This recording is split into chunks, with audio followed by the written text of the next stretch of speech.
Overall, the style is transformative, with the following connotations: progress and evolvement of his subordinates, adjusting to their individual profiles in order to get the most out of them, inspiring his players and staff and helping them develop their leadership.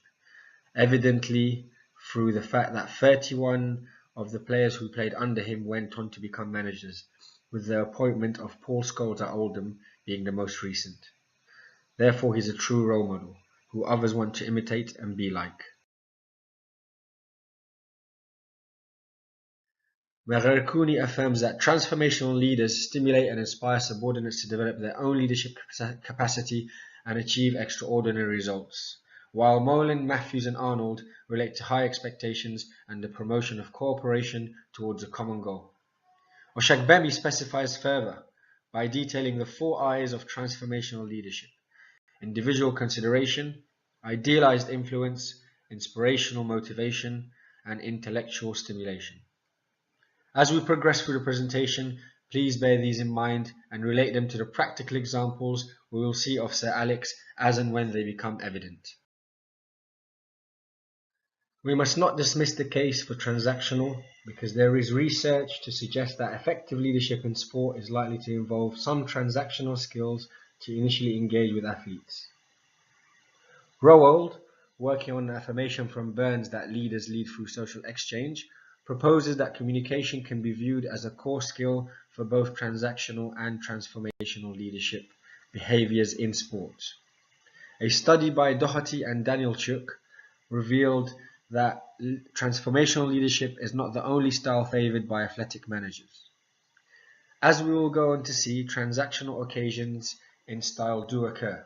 However, there is an overall transformational approach adopted in Sir Alex Ferguson's leadership. Organizational type and the culture within can determine the leadership style adopted, yet Cole and Martin value transformational leadership as the most effective style suited to establishing and influencing culture. When one thinks organizational culture, we must mention the Global Leadership and Organizational Behavior Effectiveness research project, a project that showed how leader styles vary from region to region. Of the 22 generally applicable cross-cultural attributes, encouragement, motivation, and decisiveness are associated with transformational leadership. Of the 8 universally unacceptable, irritability is one that can be associated to a transactional style. Building on the Globe project, Steers, Sanchez-Rund, and Narden tell us that charismatic value-based leadership and team-oriented leadership were strongly endorsed in all regional clusters. If we look at what the Globe project reveals about Britain, we discover that leadership in Britain has positive connotations and that leaders in Britain are held in high esteem, respected, admired and revered. On this, Ilhako ascertains that top football managers are global celebrities and focal points of attention. Kelly's research into football managers in the UK cites masculinity, aggression and physical emphasis as key components of British football's organisational culture composition. We must, however, take this with a slight pinch of salt, as the background for this argument is based on research from 1979, when football was quite different to the late 80s, 90s and millennium when Ferguson featured as United's leader. Totally dismissing Kelly's claim in the case of Sir Alex would also be wrong, because after all, he has some fame related to the hairdryer treatment, and the press most often associated Ferguson with ferocious half-time and post-game team talks. As for organisational structure, Penn denotes the centrality of a manager within the structure of a modern club. A counter-argument is given by Price and Wace, who substantiate that leadership is not as simple as ability status. Arnold, Fletcher and Molyneux take us through the involvement in the complexity of management structures, as differentiation and professionalization increase around the leader. This claim is backed by Ilhako, who rightly alludes to the management of relationships at the different levels around the structure and amid the several people within the structure of a club. From this we see that managerial problems at a club can come from every angle. Therefore, a leader must have the right support tools to deal with them. Borrera and Henao point to a number of matrices, extensions, and tools, which if used correctly can enhance the strategic decision-making ability of a leader. A quick environmental analysis using Pestle can be used to highlight the following features. I'll give you a slight break from my voice with a few moments to read over the political, economic and socio-cultural examples from Sir Alex's environment during his leadership of United.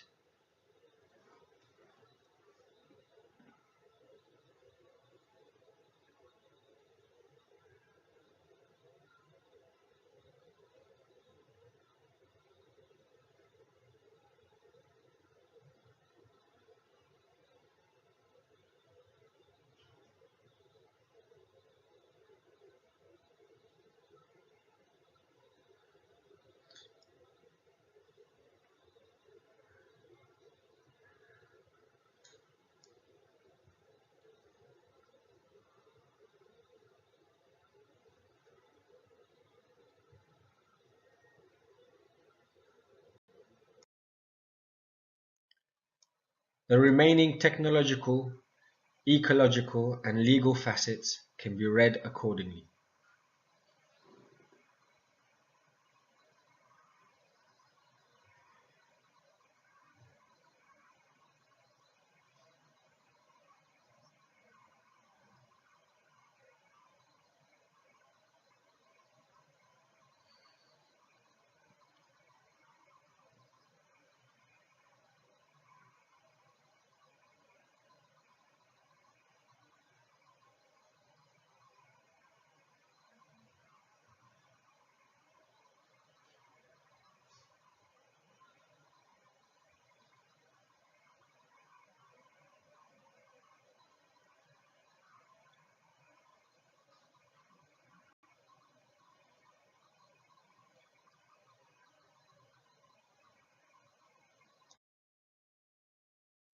If we use Porter's 5 forces approach to industry analysis, we can see examples of when and how the industry affected Sir Alex's leadership.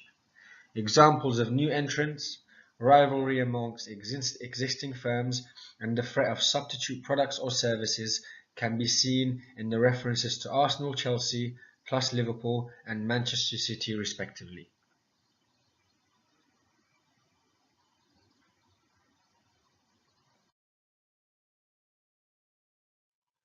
Continued analysis using Porter's 5 forces takes us into further interesting properties in the form of buyers and suppliers' bargaining power.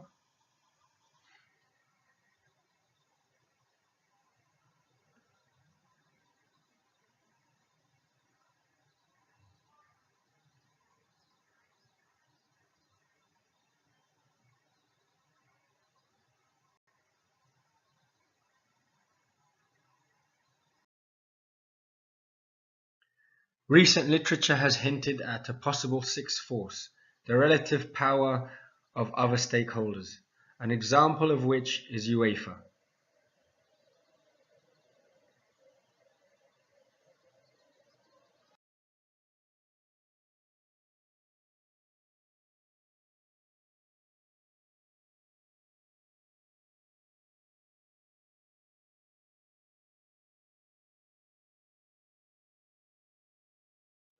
As we move on to a more critical analysis of what was mentioned in the previous slides, I will use information and excerpts from a Harvard Business School case study on Sir Alex Ferguson's management of United. I will also use direct quotes from the man himself, taken from a collaborative analysis he did as part of an effort to reveal 8 elements that made up his leadership style.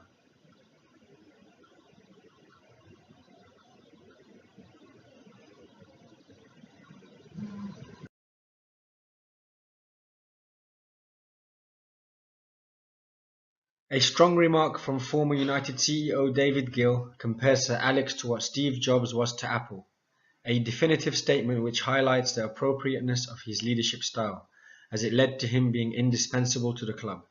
The 13 league titles and further 25 trophies during a life exceeding a quarter century at the club is a further testament. In 1999, Sir Alex was knighted. If we were playing chess with him as our knight, then the unique power to leap over all others is a depiction of a strength connoted to leadership. In fact, the knight is the only piece on a chessboard that can move off the back rank at the start of the game without a preliminary pawn move, so quite literally leading. In terms of integrating and justifying the transformation of style described at the start of this presentation, I leave you with the subsequent evidence taken from the case study in addition to fascinating quotes from Sir Alex. I trust you will find pleasure in reading and absorbing their meaning.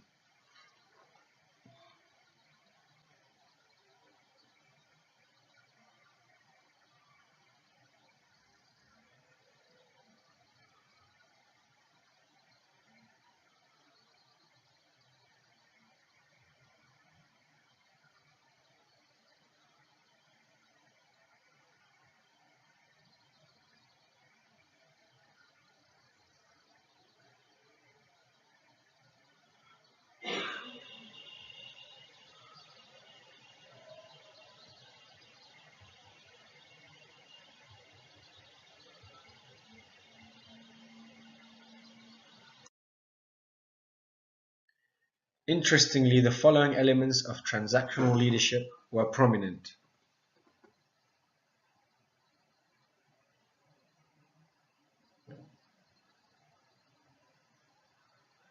Cruikshank and Collins interpret this as evidence that effective performance leadership at elite sports level uses both bright and dark, i.e. socially undesirable traits and behaviors.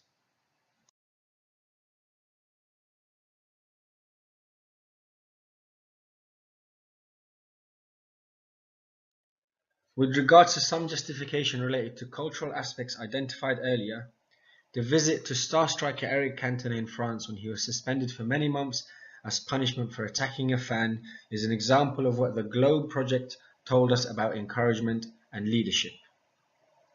As for the structural outlooks, below are justifiable excerpts and quotes.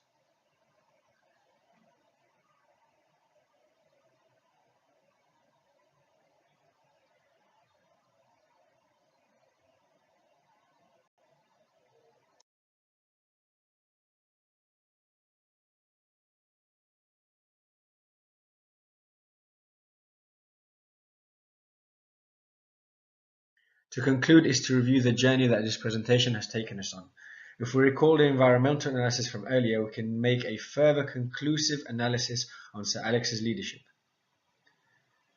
The pestle highlighted favourable circumstances, and it is beyond this presentation to consider what it would be like had he been managing in the present environment. The Porter analysis demonstrated the industry forces and the way Sir Alex dealt with them.